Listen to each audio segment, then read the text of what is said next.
We have one called Expanded Practice. Expanded Practice from Princeton Press in 2009. Public Works, Unsolicited Small Projects for the Big Dig was also 2009. Eric currently teaches at the GSD, is also taught at MIT, got both master's and bachelor degrees from Cornell. Produced a book himself called Skyscraper Vertical Now from Rizzoli in 2004. Before starting his practice with Meacham, worked for KPF in New York and also was a project architect for Diller Scofidio, and I believe you worked with the ICA here. Did I miss anything important? No, that was good. No, wait, I'm going to double check. That was very good. And they have brought a new gift to the world besides the one for the BSA. Eric, thank you. Thanks. How do you want to start? You want to start with your model? You want to start? I could. Well, I have a presentation. Okay. You asked me to put the project in the context of other work. I did. And so I thought I could show essentially this is a presentation that we presented to the jury, actually. Okay. So this was the kind of the way we sort of structured an argument to convince the jury that they should select us. And they did? And they did. So I think it's a. And I'm going to cover up the goodies. Okay. So I can show you this presentation. It's a few weeks old, but I've supplemented it with other images to sort of flesh out some of the context. Maybe, Brian said this was a competition done by the BSA for the new space. It was a blind competition. It was an open competition for BSA members. So the implication of that is that it's looking for design, not so much for a firm. And I think that's a kind of a radical. Sit over here so you don't have to look. It's a radical principle. We don't commission works of architecture in the United States that way typically. And I think to the BSA's credit and to Audrey O'Hagan's credit, she was insisting that we commission this work that way to showcase young talent maybe, or just blind talent, just talent, So we're skeptical at first. We said, why are we going to compete with 4,000 other architects? But we decided to do it, and it was one board. So the requirements weren't so severe that you would spend a month doing it. It was 2 weeks, and this was the board we submitted, which I'll get into the design aspects later. But we used really strong colors, trying to get everyone's attention. Sort of in terms of the presentation, I think it was a kind of strong graphic and hopefully a strong concept as well. Just introducing ourselves a little bit, just to back up. Brian said, Meacham and I have been working in Boston. We have sort of two firms, an architecture firm and a kind of art practice called NY Studio. And in a way, by showing you some of the projects that we've done before, it might help sort of inform this project. So before I get into the BSA exactly, in 2003 we did a competition for the Athens Olympics, which was a temporary installation of fiber optic field in front of the Acropolis. And this is something that we didn't know anything about. We didn't know how to do fiber optics or sensors or lighting or speakers, but we had this concept and we submitted it and we won. So then we had to implement it. So in the context, it was really the idea of a field that you sort of walk through and you sort of trigger. And this is, addressing issues of publicness and interactivity and engagement. This is one of our first projects where we had to prototype these fiber optic strands, figure out how the electronics would work. We did a lot of the fabrication ourselves in terms of design, build of the circuit boards, the speakers, the LEDs, prototyping, and then installation. So this project was sort of our first project. We launched our firm based on this kind of interactive public art piece. It was temporary. It was up for the duration of the Olympics, and then it came down. But it taught us something about the relationship between people and artifacts, the relationship between people and people, and it was something that seemed to fall outside the realm of architecture. It was kind of an atmosphere. It was so diffuse, it just sort of evaporated. In terms of architecture, we're trained as architects, as Brian said. We've been working sort of all over the place. Currently, this is a project we're working on in China. It's a 20,000 square foot villa, and it's a strange opportunity. There's a kind of master plan. A group of young architects are sort of put together. We're designing the corner piece in the upper right-hand corner. It was an interpretation of a traditional Chinese courtyard house.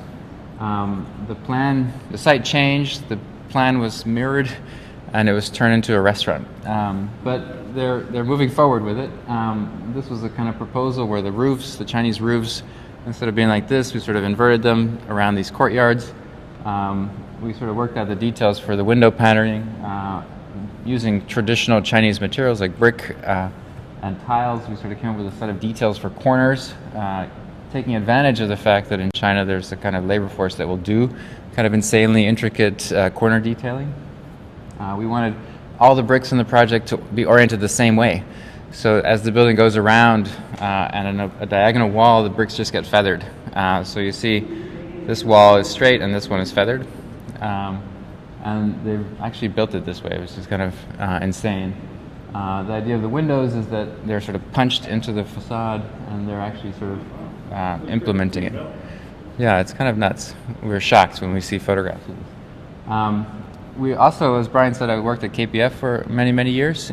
We've been doing other projects in China at a much larger scale. These are 3 million square feet of commercial office, hotel, retail, conference center. This is for a town north of Shanghai called Nantong. Office layouts. And this is also under construction. So we've been in Boston for about 5 years, but we tend to work sort of outside of Boston, curiously. In terms of the BSA, so in terms of interactive work and architecture, we try to do the span, the kind of expanded practice of both the artistic practice and architecture. For the BSA, we proposed the concept of the slipstream, which was really to understand the BSA not as a set of physical or material sets of parameters, but actually relationships between people. And so how could the BSA sort of encourage the kind of exchange or mixture between different audiences? And so the concept of slipstream was a kind of turbulence pattern that arises through, a fluid medium over an obstacle. And that was a principle that we used for the layout of the BSA space. Our argument was that the long-range plan, which is the BSA's mission, is somehow translated through a kind of program statement, through a long-range plan, and sort of precipitates in a kind of physical space like the plans that we presented. Where are we right now, and where is the new? We are right here. We're in that big. Here. Huh? We're here. That's where you are. We're sitting in the. Where's the sushi? The sushi's over here. And where's your stairway? The BSA is over here. So if you were in the tour, that through that door is the kind of ground floor space. And the challenge, as you know, is that BSA has a small footprint on the ground floor with storefront access, and a very large footprint on the upper level, which is expansive, which is this, which takes up, 15,000 square feet of space, which is 3 times as big as their current space. So it's a huge sort of expansion. This is sort of the old BSA, the new BSA. No, but before you go, does everyone understand what's happening there? I mean, do you need more background? Because I don't. I don't. You're saying as you know, and you're so involved. I'm up to my ears. People here to find out more about it. Do you know what BSA is doing? Do you know what spaces have? You have a tour. Huh? We just had a tour. Everyone have? Go ahead. Okay. I mean, it represents a huge transformation, I would say, to move from Broad Street to Atlantic Wharf, from a kind of downtown condition to a kind of edge condition.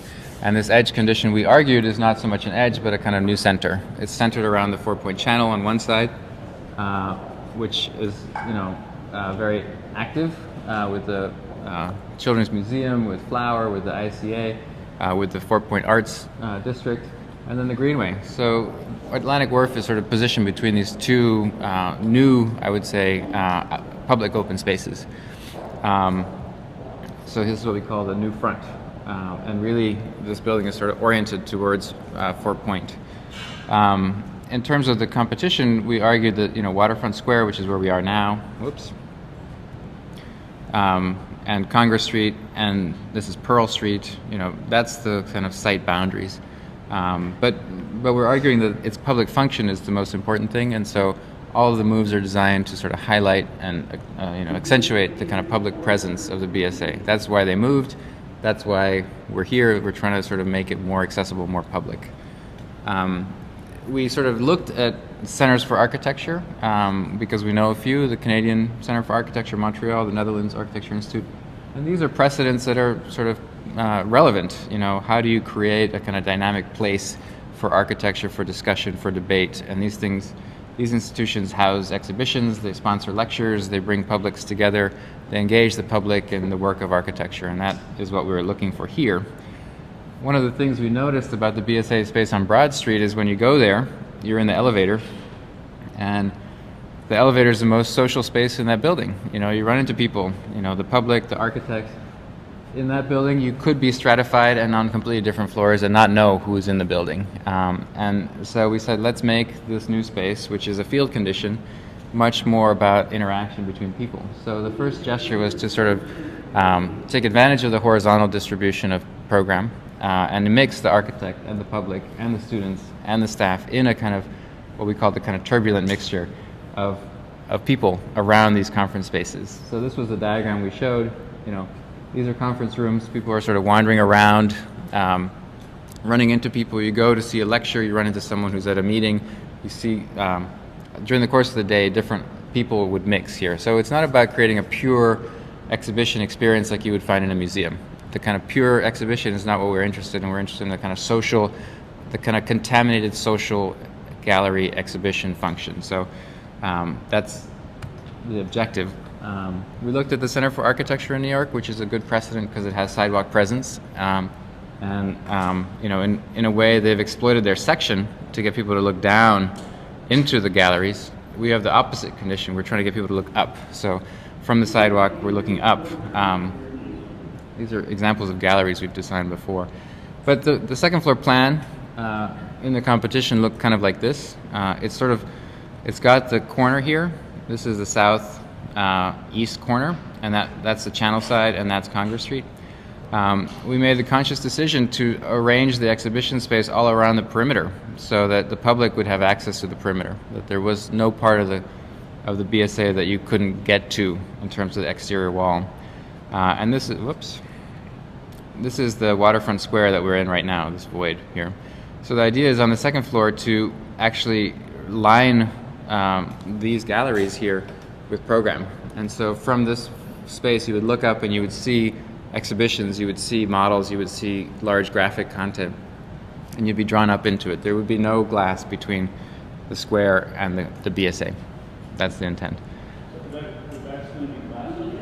That wall is coming down. That's just a temporary wall.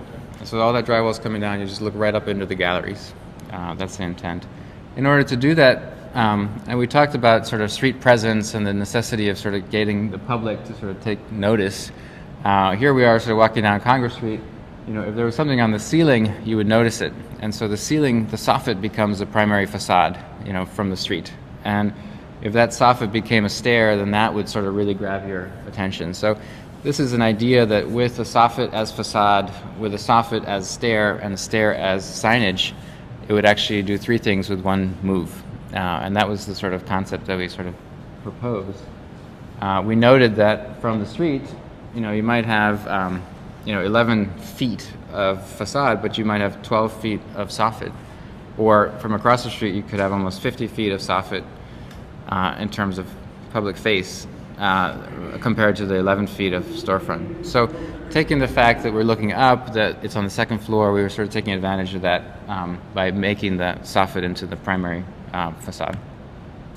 One of the first sketches we did was something like this, where we said, we have a series of punched windows in this historic facade, and rather than try to locate something, a singular thing within each window, we tried to make a figure that was somehow, it exceeded the punched window. It was so big that it was sort of bursting out of the frame. So this was the idea of the ceiling drooping down, creating a stair, and then from below looking up and seeing some sort of animated sculptural form. And that turned into this rendering where behind the cast iron facade, the soffit peels down, becomes a stair, and the graphics sort of announce the BSA on an oblique. So when you look at it from the street, it sort of addresses you. And you can sort of see that here. That's a few bays now. It's just those two bays over there. But if I hold the model, I mean, you could glimpse the kind of green sort of color in there. Maybe you can even see it from there. But we were surprised how effective it was, that some sort of strong graphic or some sort of strong color, even you know, from below looking up, it would sort of glow green, and that was part of the attention that we wanted to capture from the kind of passerby.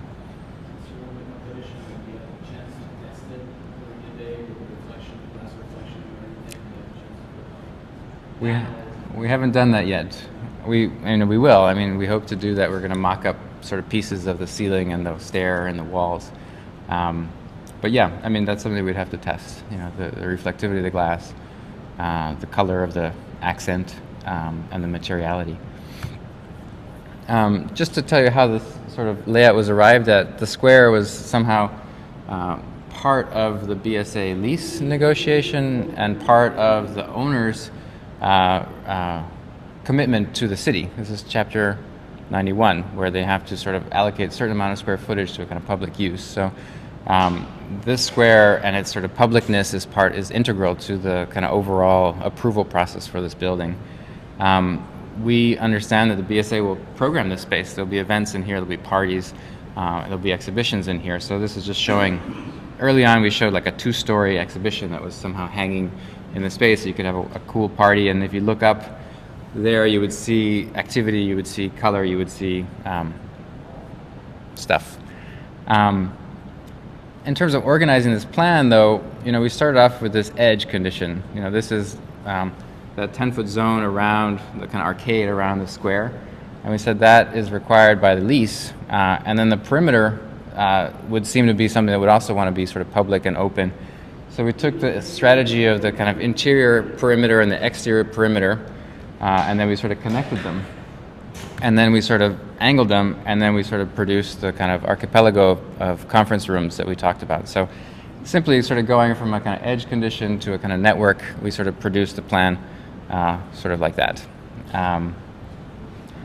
Currently, this has changed a little bit, but currently the conference rooms are shown as these archipelago of programs that are sort of littered throughout the space. The exhibition would sort of wander around, and you would sort of move around these things to try to understand the exhibition content. And we really wanted the experience of coming here to be one of discovery. It's not about you can see everything in one shot, but you have to come around the corner and you have to kind of discover it. And how does the exhibition work? It's just an open plan, open space right now for interpretation? There will be a curator who will be hired to program it. The idea is to mount a series of exhibitions that have different periods, like a 1 month or a 3 month, that they would sort of have different shows sort of lined up, you know, 5 or 6 shows per year on different themes. You could have one area of a gallery, say this corner could be the kind of Boston themed corner, this area could be young practices, this corner could be open for traveling exhibitions. So There's old practice. there could be room for that too. No, I think my question is, I mean, strategically, as opposed to, like, say, New York, where there's dedicated exhibition space, which is kind of defined more in room-like situation. Yeah. This is asking the exhibition space to be more fluid. Yep. And so therefore could be exciting in terms of different opportunities, but maybe more challenging than a vanilla box. Yes. No, we really wanted to get away from the idea of the kind of white cube, because the white cube as gallery creates a space of abstraction, a space of contemplation. It's a kind of cerebral space. We wanted it to be messy. We wanted it to be something that you had to work for. You have to work to sort of follow the kind of content of the exhibition. So really it's about the meander. And as you're sort of following the narrative of the exhibition, you bump into someone who's at a lecture by someone, or you run into someone who's working there that you haven't seen for a long time. So it's really about creating the social interaction. It's not about a kind of pure contemplative environment. You know, so we wanted to confront you with different people. We also wanted to confront you with the views back out to the city. So I'm in the gallery, I'm looking at an exhibition, I look out the window and I see the city beyond. And the idea is that the BSA, I think, wants to communicate that design is the kind of messy process that we sort of work in this sort of abstraction through representations, but ultimately the product of our work is actually outside. So the kind of parallax between the kind of contemplative space of the gallery and the kind of space of execution, space of action, you know, outside. So we wanted to contrast the interiority of the space with the kind of city beyond, the cityscape. And from the upstairs windows, I think it would have fantastic views of Four Point Channel, of South Boston. And I think, you know, that would be a kind of interesting show to say, let's do a show about Four Point, you know, where you see the city, you know, behind the board, for example. It's a kind of unusual model, I think, for an exhibition, but it was our proposal, and I think it works with the kind of sort of contingent space that we have. This is an air shaft, this is a void, you know, there's a kind of bump over here. So there's a lot of things already happening there, and we sort of just absorbed it into this sort of path. And that was the proposal. We don't have a curator yet, so we don't have a client. So when the curator comes on board, they say, this might, you know, this doesn't work for me. Yes. But I think we're right. I think we're onto something, which is that the BSA is not about a kind of precious object of art. You know, it's about a social artifact, a social engagement. So there's artifacts, but they're not primary. The artifacts are secondary to the kind of encounter. Do you mind if I ask a question before we finish? Yes. No, please. No, I'm curious because is there some inherent conflict, though, between the idea of transparency and use out to the city in an exhibition space, which one would presume needs a surface for either mounting or projection? And most of the other surfaces are not flat, so they're, I mean, I know I'm giving them. Yeah. But I'm saying it's a fundamental issue of your scheme. And is there a conflict between presentation of the exterior world as you articulated and the idea that you would present things that people would be going there to see? Yes. I think you're right, and I think this came up in the many discussions with the client committee, and public forums have raised a similar question. I think it will be a challenge to mount an exhibition in here, just as it is in the Guggenheim, for example. In the Guggenheim, there's no flat surface, there's no straight wall. You know, but it is a kind of sequence, right? But the Guggenheim isn't asking you to look out at the city. No, we've added a few other sort of complications. I think it will be a challenge, but I think it will be one that will be worth the kind of exercise to overcome. It requires design to kind of solve it. I want to be clear. I'm thrilled you guys got it. And I have no doubt to do something good, and it may look like or not look like what you have. That's okay as far as I'm concerned. I'm just curious about you know, if there is alternative ways to do what you say, which provide for social interaction, flexibility and interactivity, but not necessarily a figural conference room. Yeah. Well, I think that remains to be seen. I think since then we've done a number of studies showing, we actually cataloged a number of spaces. We cataloged, say, the ICA gallery versus the GSD lobby, which is actually a kind of fluid space and actually not a very contemplative space. It's actually a lot of exchange happening there. We cataloged spaces in New York, like the Center for Architecture. We sort of did a kind of audit of all the linear footages of wall spaces, you know, and we showed that we actually have more surface area than the GSD lobby. Just with the outside of the pods and the few surfaces that we have enough square footage of gallery to accommodate, for example, Design the Elastic Mind, which is a show at the MoMA, or the new show, Small Design, Big Change, or Big Impact, which was, I sort of talked to the curator and I said, can you send me the specs for this exhibition? It would fit here. So we were saying, like, what could fit here? We talked to the Skyscraper Museum. If we had a show coming from there, they've got a 2,000 square foot gallery. We can definitely accommodate it within, you know, two of the kind of legs of our exhibition space. So we're trying to do our homework, showing how these existing shows could be laid out. But ultimately, the future shows are going to be designed to suit, I guess. Maybe it'll prioritize models more than boards, you know, and maybe there'll be more physical artifacts than renderings. But I recognize that there's a problem. In fact, I talked to Aaron Betsky, who is the former curator at the Netherlands Architecture Institute and from the SF MoMA, and he was saying, you know, more and more things are going towards video projection, you know, and you got to control light, you know. So we figured that some of these pods could be video, you know, you could fold up the table and be showing animations or showing like video art, and of course we need to do some sort of light control here because this is south facing. The more and more sort of media goes towards projection, the more we need to control the environment. But that would have to be sort of calibrated per the show. Let me keep going. Oh.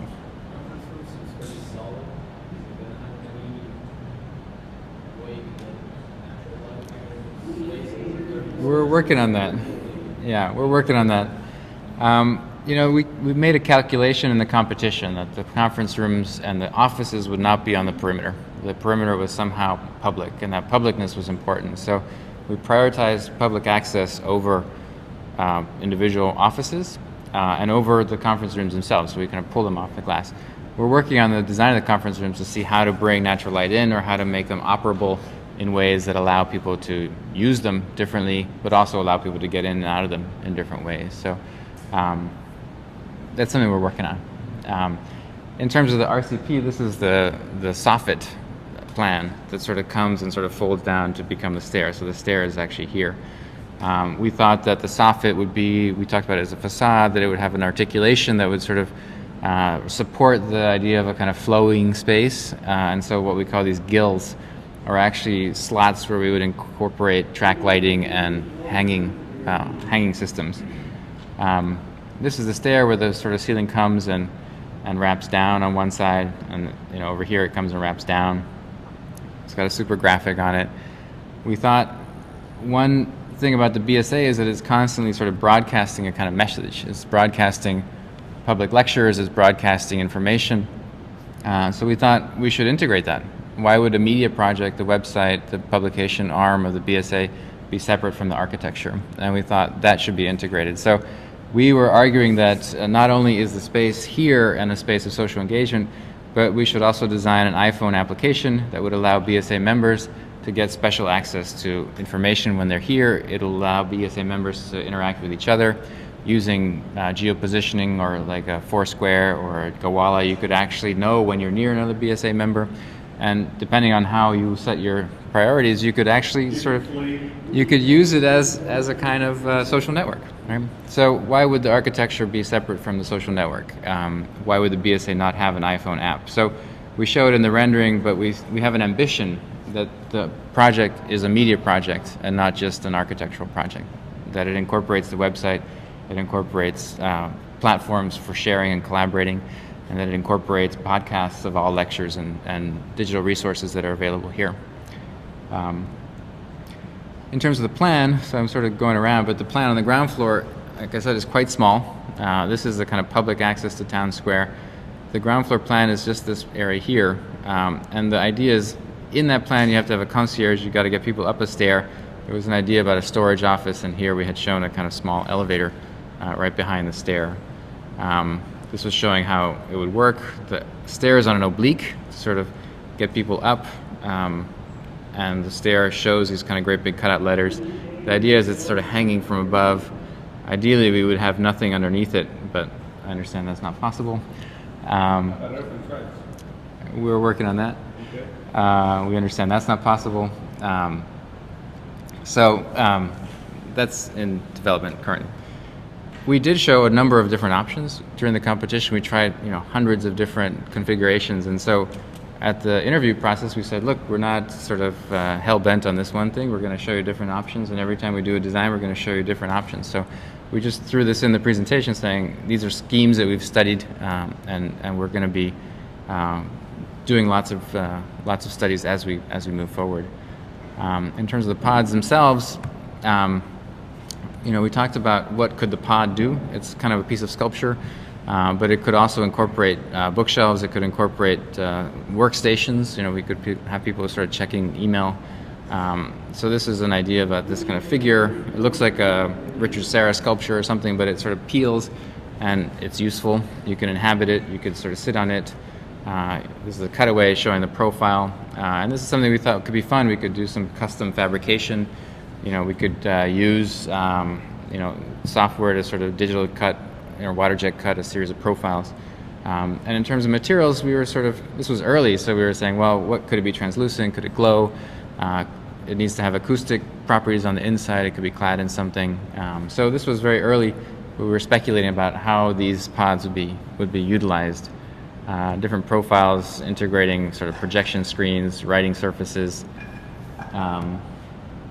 And I was sort of folding in some of our previous work. We did an exhibition at the Guggenheim, actually, called Aztec Empire, which was essentially an exhibition system that sort of lined all the walls with a kind of ribbon. And the walls were covered in felt, and that sort of peeled in or peeled out to accommodate artifacts. So we were just saying, in terms of the pod, we could imagine some sort of construction like this, that it's a kind of figure, but it gets sort of deformed to accommodate use. Um, Okay, I threw in a few slides of the Guggenheim just to show the context of this. It was a few years ago, but the pod itself, we were thinking about how it could be potentially reconfigurable, depending on how it's constructed. At this point, we were just sort of pulling it apart, but we're now looking at sort of large, sort of hinged panels that could swing open and sort of reconfigure. We had done some exhibitions where we were really interested in the mobility of the pieces and sort of rolling things apart and rolling them away. We've done a lot of shows as either artists or as exhibition designers, so we sort of wanted to make sure that the gallery would have that kind of flexibility to absorb different authors and different curators. So that's the ceiling again. This is showing the idea of the gill.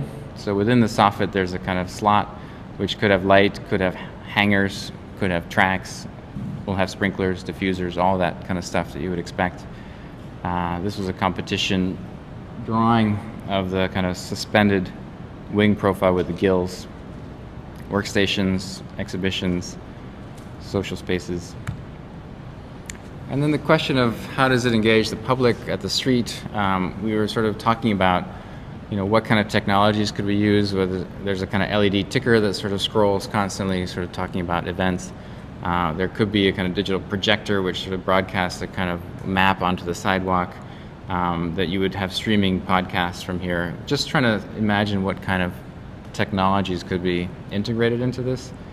And then I just showed this during the interview that we sort of looked at, for example, lab space and how technology would be integrated into a lab. So this was a proposal that we did for a pharmaceutical company, looking at what are the spaces of innovation and how might the kind of organization of the building promote a kind of social interaction which we understand would lead to a kind of collaborative environment, which would lead to a kind of breakthrough within a kind of research context. So this is how we kind of visioned this kind of collaborative lab space. And I think that did inform the way we were thinking about the BSA and the kind of social interactions within the BSA. Was there ever a possibility, can you get back to your last one? Yeah. Was there ever a possibility, or is there a possibility that your green ribbon would assert itself on the outside like the blue ribbon here? We were told we weren't allowed to in any way touch the facade. So we made a lot of gestures on the inside that were sculptural and were kind of trying to get attention without ever pushing beyond the envelope. So it was really about a kind of contained figure that in its form was kind of exploding, but never actually violated the envelope. If we could, we would. And there's actually some discussion in here of, how much of the green ceiling would you see, and could it come forward and actually sort of in here? Yeah. No, if it's just something that I'm curious because of you answered the question of making a discrete sculptural object that sits alone with an oblique in the space to objectify. But the front door itself is what it is. Yeah, the facade is historic in a way. Even the door, the design of the door, we can't even touch. It is a kind of pre-approved historic door that will go in there. How do we create a kind of cutting-edge environment, atmosphere, ambiance within the kind of skeleton of that? And that was the kind of challenge. Sorry? Can we change the glass? I don't think so. I think it's clear glass. It's, we can't even specify the, what do you call it, window treatments. They're building mandated standards. Yes, building standard window treatments, which we... I guess that is the question I was wondering about, not just what's allowed, but whether if the strategy from your perspective, from each perspective, is that to objectify the thing and give it a certain distance, like that's there, we can see, we know we approach, and there's certain anticipation. You could be making an argument for that versus shrink wrapping it, sucking it right to the facade, getting it, half inch from that glass, having that green, some green shape or something. So there are some decisions that you're making, and it sounds like you want to see the scale as well. Yeah, we consciously sort of rotated it. It's sort of not conforming to the box. It's kind of addressing the oblique and trying to, get you as you're walking by. We imagine, the objective is to draw people in. this is a destination, people will head there. People walking by on their way to the Children's Museum might see something in the window, get drawn in, end up on a boat tour, an architectural boat tour of Boston.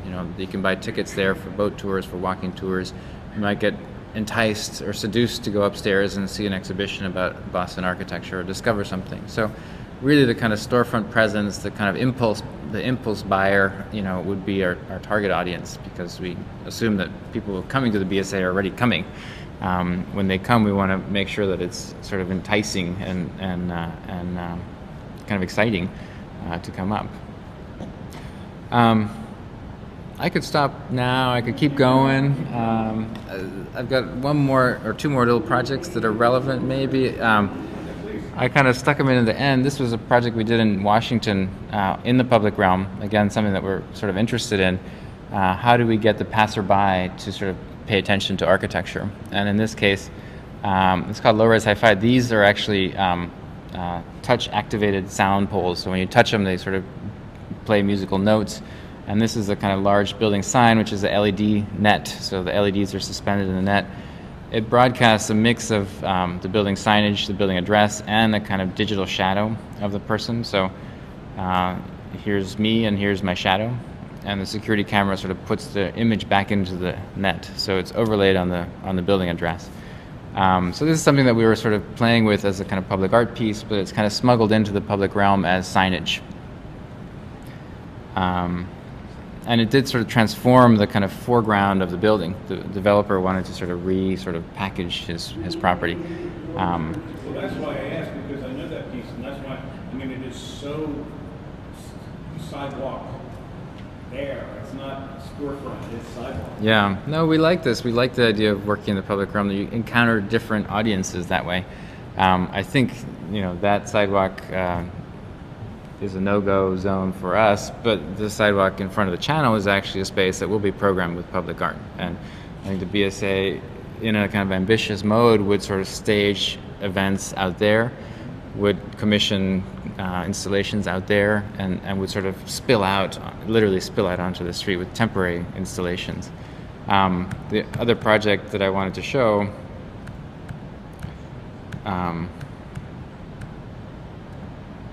is a project we did in Philadelphia at the waterfront. This is actually something we conceived of for 4 Point. We didn't do it there, but we actually did it in the Schuylkill River in Philadelphia, which was a series of outdoor pieces that would communicate with other pieces that were in the river.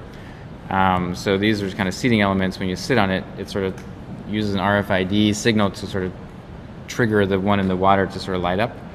The idea was when you sit on this, all the pods in the oblique light up. So when you sit here, all these sort of diagonally light up. So two people could sort of create these kind of intersecting patterns in the water.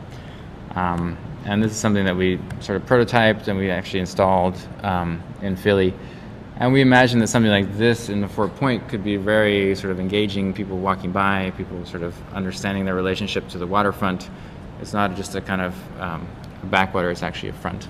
So this is something we did before, but I imagine it'd be very easy to propose this for 4 Point and get people to the waterfront, and this would be something the BSA could host and make an event out of it. And the new sort of waterfront presence allows for that kind of activation.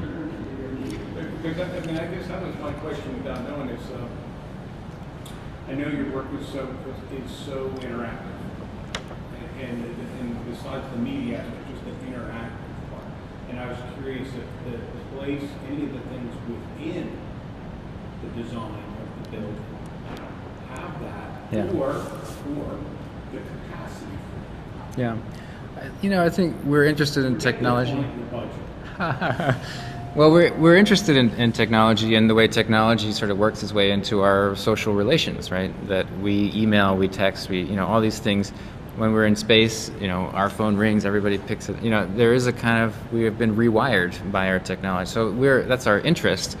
How does architecture incorporate that? Not very well. And how could it? I think by integrating technologies in ways that the kind of inevitable obsolescence doesn't become a kind of a problem, So we were thinking the ceiling would be an opportunity to sort of locate, either speakers, infrastructure, sensors, or something that could sort of know when there's somebody below and actually sort of turn on when someone walks by and sort of say, hey, that an audio installation could happen, through the ceiling.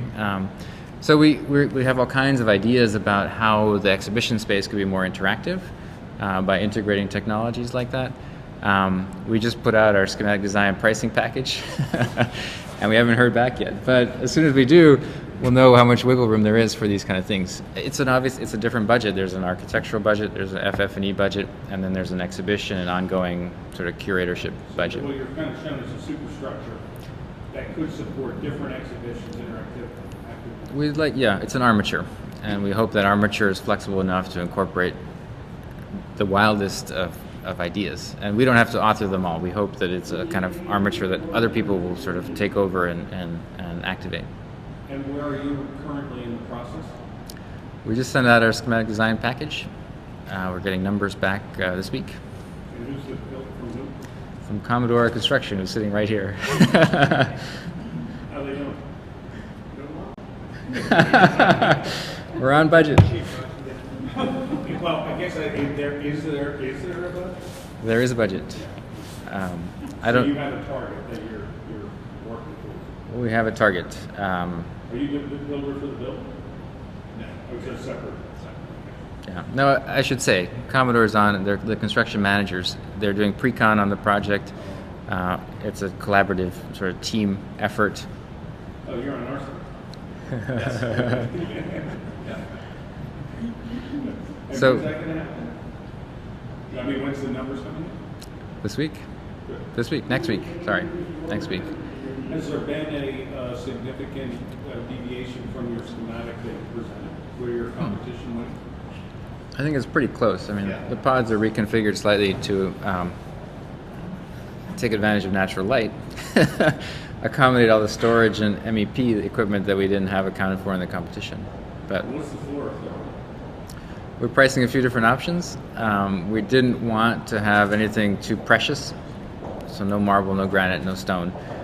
We thought polished concrete, epoxy, or wood, things that you would find in a gallery context. The area that isn't the green soffit is drop ceiling or sheetrock? It's open. We thought it would be a kind of open, so here we're showing these kind of slats, Yeah, I saw this. and the idea is that it's just a kind of aluminum extrusion. So But when you have slats and you just Yeah. you look through and see. we thought the space should be kind of tough. It's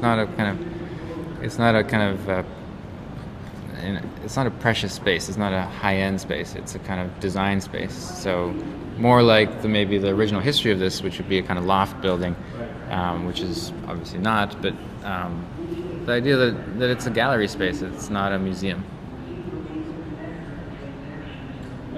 Any questions? Any other questions or comments? You mentioned earlier about the light fields and how your firm works with, after you design, you kind of fool around with manufacturing. And I guess I want to hear a little more about that. I mean, do you work with an electrical engineer or just get out the soldering iron? Yeah. Now the question is, how do you do a kind of design build for these kind of interactive spaces? Yeah, I mean, we're trained as architects, so traditionally we would sort of have the same sort of tools that architects would have. I would argue that architects need to sort of look beyond the kind of the conventional tools to create not just physical spaces, but actually environments, atmospheres, and ambiances. So part of that means interacting with people. Part of that means controlling the lighting effects, controlling the kind of behavior of the lighting effects. So this is something that we've been interested in. We've done a few projects like this. I should say Mijin, my partner, teaches at MIT. We've collaborated with a number of electrical engineers at MIT in the Media Lab, who are very much interested in how to make spaces more smart or more information rich and sort of capitalizing on technology. So we sort of conceptualize projects with collaborators. We work with sound composers, with electrical engineers, with fabricators, and then we sort of prototype things, test them out. We do a lot of sweat equity ourselves, soldering, assembling, fabricating, those things. The one in Athens had 440 parts. The one in DC had 8,000 LED pixels. And we're trying to stay away from those large number of repetitive things, but in a way to create a kind of pixel field of a high enough resolution, you kind of need a lot of parts. But we found that doing it ourselves, actually, soldering it ourselves, is a great way to realize something that you probably couldn't realize otherwise. That at that scale, design build actually allows you to do things and test things. You used the full 2 weeks of the competition to get your scheme, or you decided on the way to participate? Yeah, I think it was a week and a half. Machen had a baby, and then 2 weeks. That's the half week. 2 weeks later, we said let's see about this thing. I mean, it's an incredible opportunity, obviously, and so. That's my question. I think, as architect, you said, I know you're an architect. I mean, I hope we don't have to apologize about being architects in the Boston Society of Architects. Although in academia, I know it's, now we say real architect or traditional architect. But I know you're, and I mean that as a compliment, a real architect. So my question would be a strategic one of congratulations on winning the competition, congratulations to BSA for having won and selecting a progressive firm, and but it is a week and a half, and so there are ideas, and then there's the budget, and there's the space, and there's these other questions which you've probably been bombarding with, and I'm just asking a few times.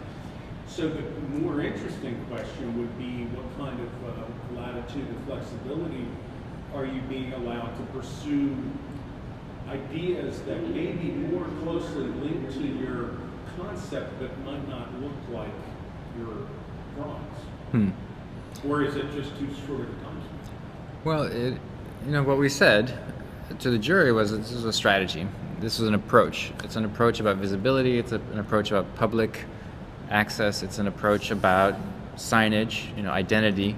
How do we do all that with one simple move? And I think that idea was sort of compelling enough that they said, hey, that's really smart. That's a smart use of this particular situation where you have a small footprint here and a huge footprint up here, where the sight lines are just right. This, obviously, it's specific to this place. We wouldn't have conceived of it for, the 5th floor, for example. This was an idea, and it's been tweaked. We've sort of modified things. The concept of the pods, I think, that needs to be tested. There's definitely concerns about, well, how big is it? How much storage space can we get in there? How flexible is it? How much light can we get in there? So there's a lot of tweaking going on. But I think the concept is still there, and I feel like that will be tested. I mean, I think it was a strong concept in the beginning. Hopefully, it'll survive the process. There's a lot. I guess my question wasn't a challenge to your ability. It was more that sometimes in competitions you pick a design and sometimes you pick a design team. Yeah.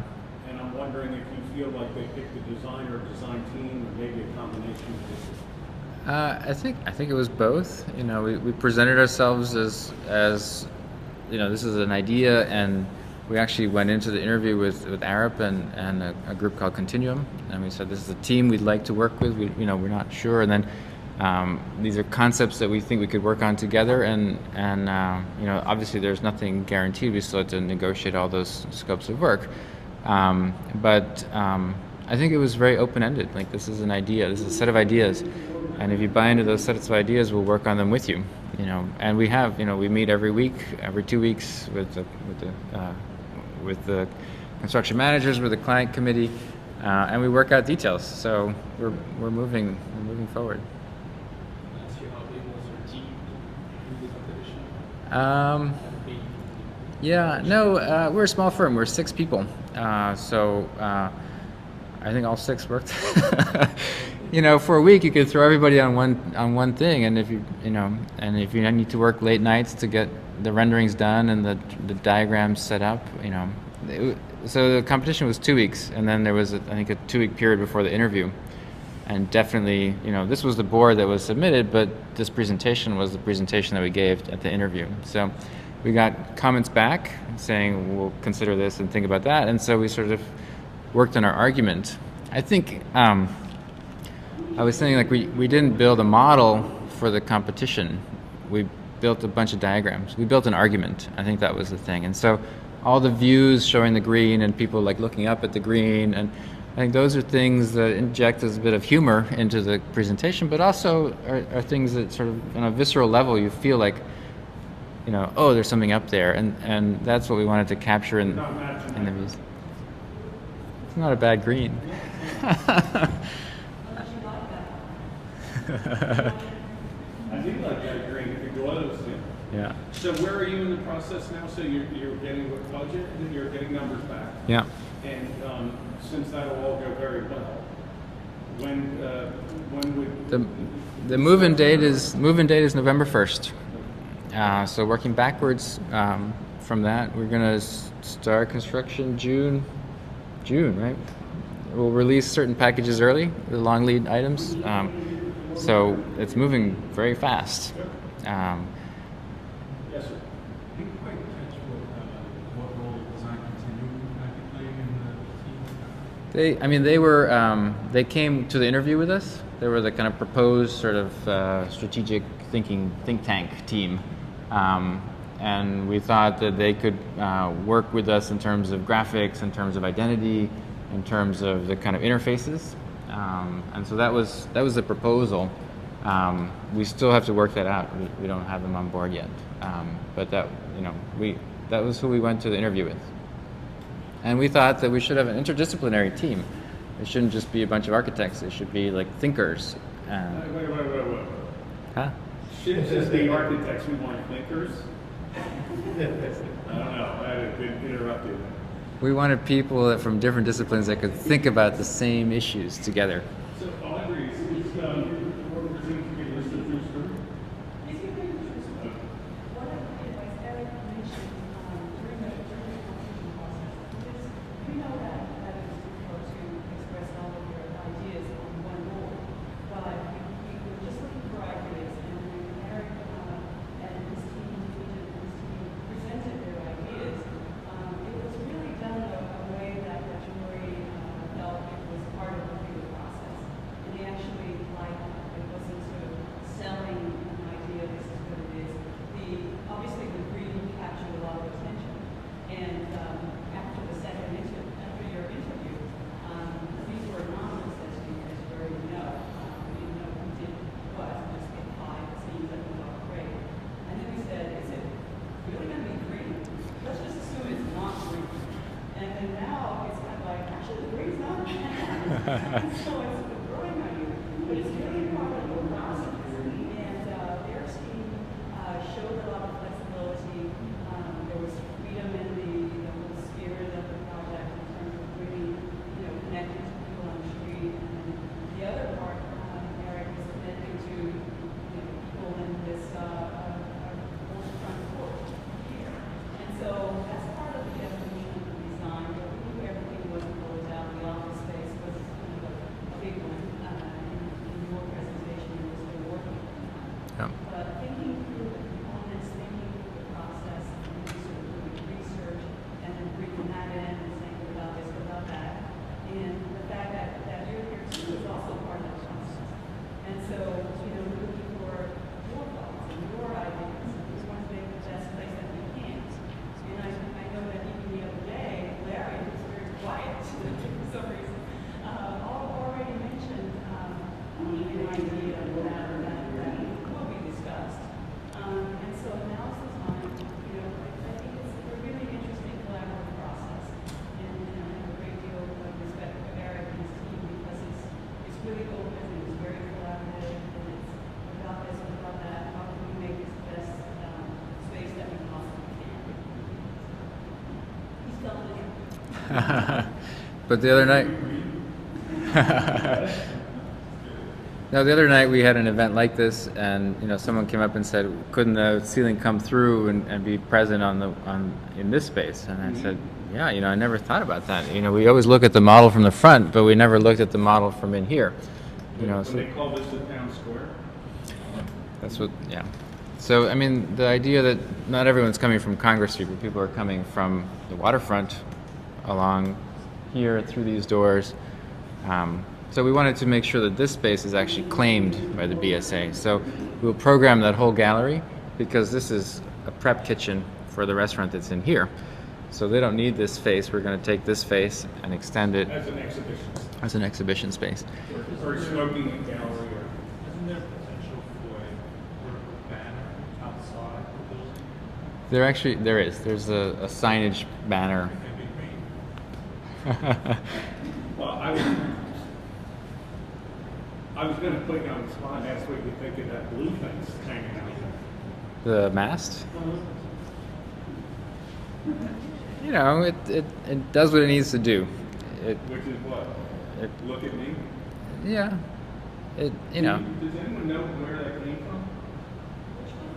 The big blue thing hanging off the roof. The mast. The mayor did ask for that. Sale concept or something.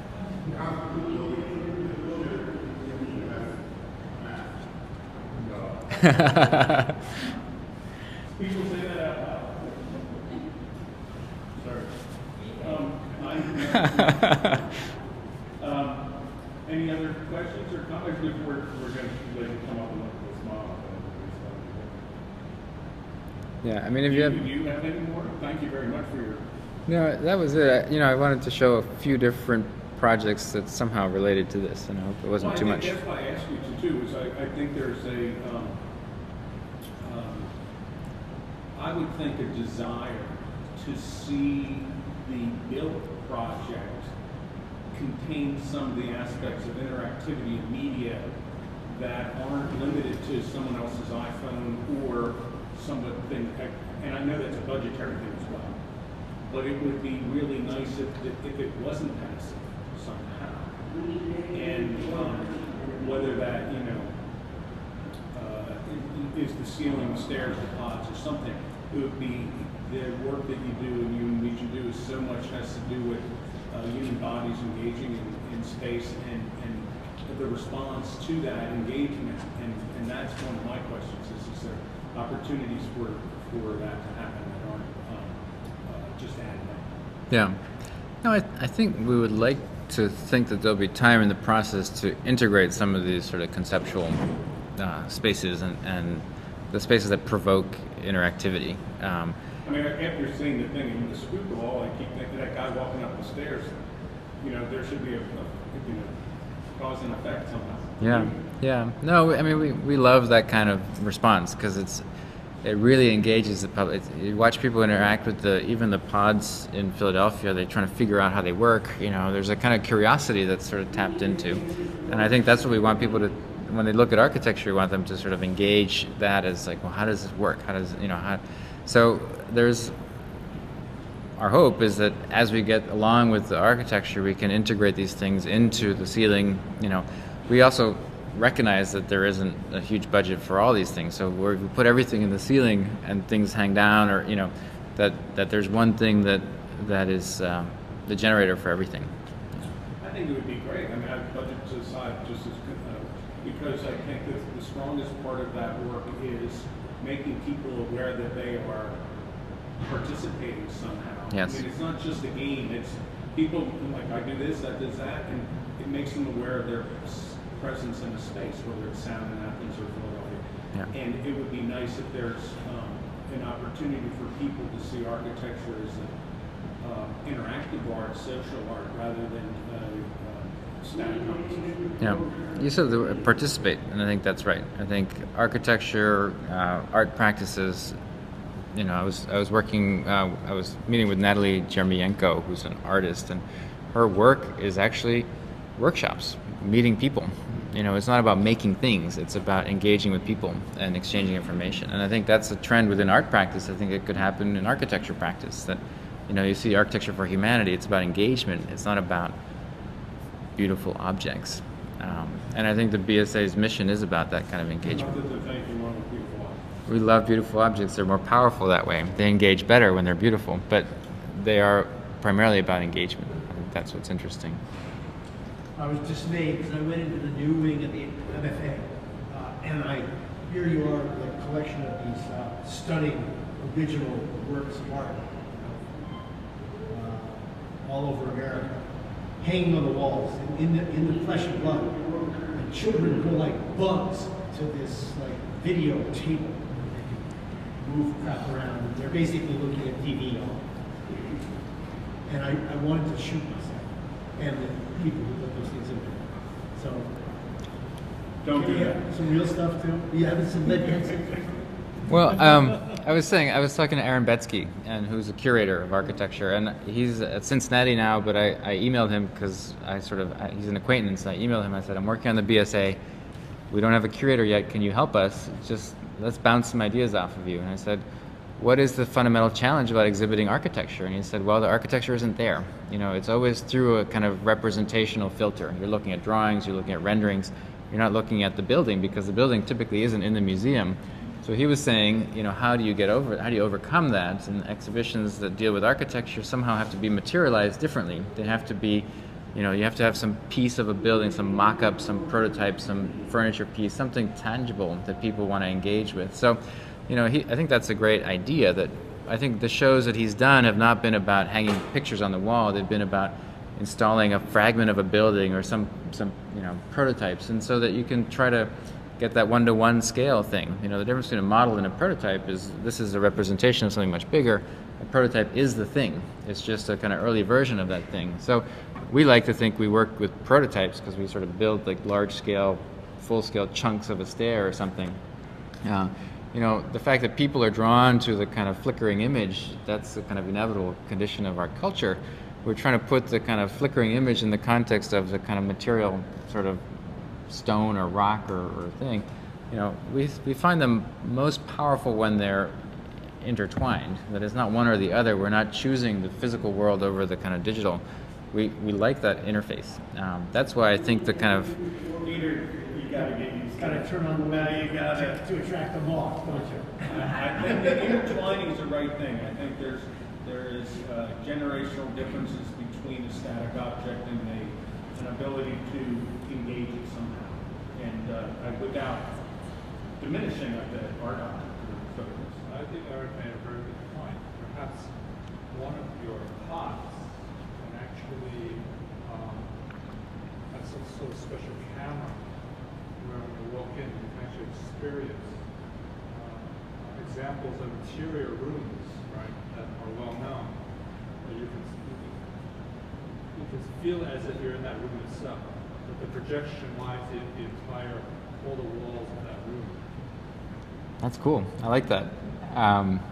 No, I mean we've you know, the first kind of euphoric wave of kind of digital media and virtual reality has sort of crashed, and now we're sort of confronted with our bodies that are still present after the whole cyberspace kind of thing happened. Now, how do we engage our bodies with the kind of mixture of the kind of the implied depth of the projected or the virtual, with the kind of real-time interaction with the physical body? I think those kind of exhibitions will be really interesting when it's a mixture of the two.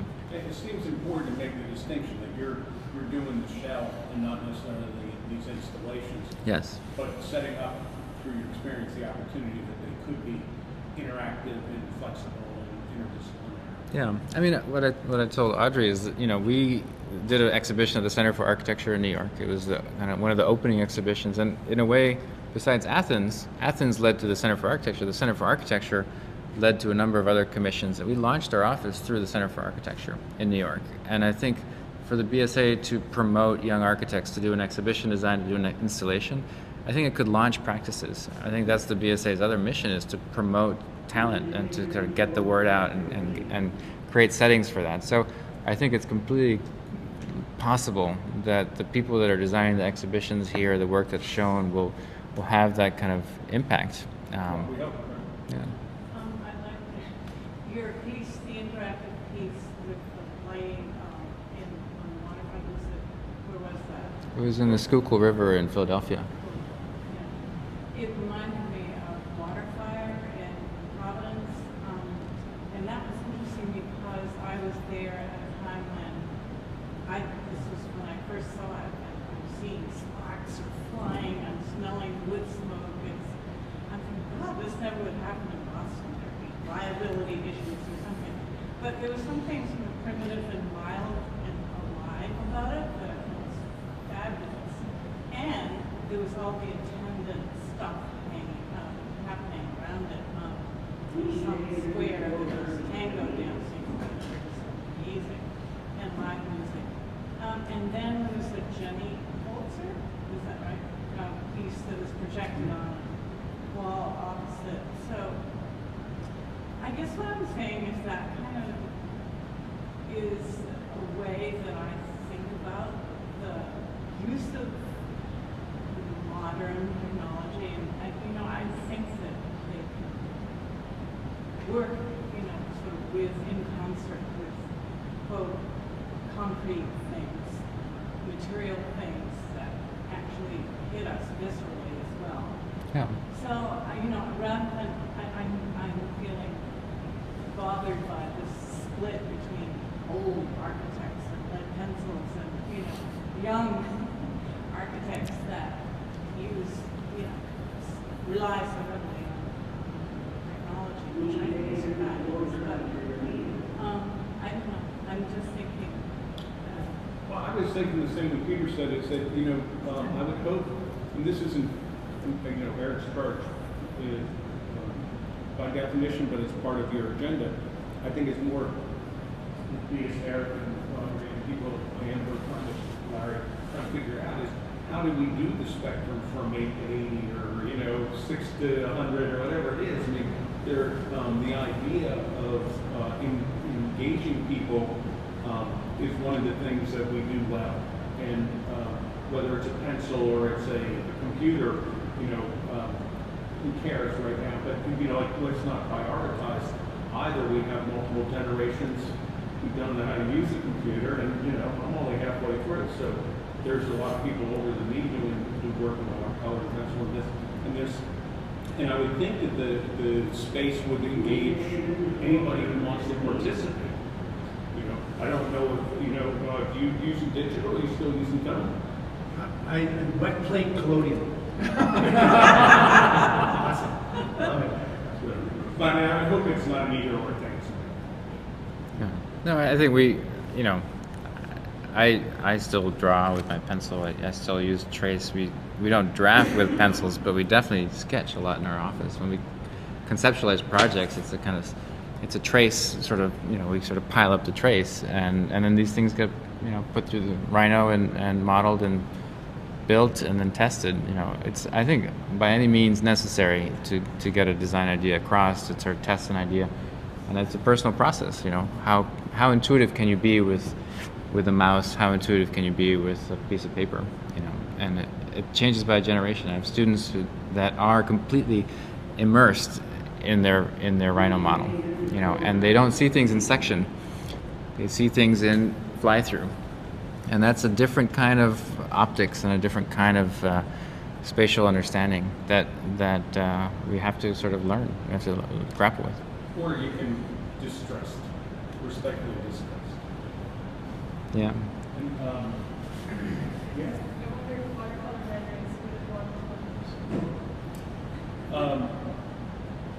I suspect not. I suspect not.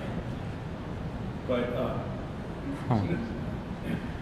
I mean, they got the right tone for that. My point was that I would hope that Sheila mentioned that it's not a Center for Architecture isn't limited to what someone might be interested in right now, or a particular age group or demographic, but more how we can still learn from each other, hopefully in multiple directions about how we make spaces that are about engagement and about human occupation rather than formal composition. Because the thing that I would find least interesting about a watercolor or a computer rendering is when it's just a manipulation of forms. And so if the stage is set, and this is, you guys are perfect for it, but then you open the essay and what the priority is, and you encourage people to participate in the development of what I would call social agenda, cultural agenda, of humans interacting with each other rather than compositions. But there are two separate issues here. One is an architecture design that is trying to promote a forward-thinking organization. The BSA is moving to new space, is moving forward into a new future, and we're trying to be more engaging in that sense. It doesn't include in an exhibition where we are engaging a wide broad audience of age, of interests, whether they're professional or public, is a whole separate issue in terms of what is happening in the organization and the exhibits. But the whole notion of selecting a design is to establish the fact that the BSA is moving forward and trying to engage and be current, because architects are trying to be current and trying to be of the age, right? To present what is current, what is important today, and we want to look forward, we want to be relevant. I think that's absolutely correct. What I'm focusing on is the interactive part, the engaging part. And that can be anything. Yeah. I'm just saying, not only LED, but it could be that. For example, the ICA was so disappointed when I found out that there was going to be that big expansive glass was supposed to be, was better than but I think I read that it was supposed to be obscured as you walk along, and that if you turn 90 degrees to it, then it suddenly becomes clear. And I thought that was fabulous. I don't know, was that true? Yeah. No. And the thing is that if you get some board members, scuttlebutt is that some board members thought that people should just have the view never obscured. And so I like the interactive part where you actually have to participate Yeah. in the view becoming evident. Yeah. No, you're absolutely right. That was the idea. That vision is something that's sort of self-conscious. That in a museum you go there to be stimulated. That the museum helps you see in a different way. And the idea for the ICA was that it was an instrument for viewing, both for viewing the water and the Mediatek for viewing the harbor. And that a view like a panorama was never just a kind of giveaway. You had to sort of, yes. Eric, thank you very much. Appreciate it. Thank you, Brian. Thanks for the questions. Thanks for the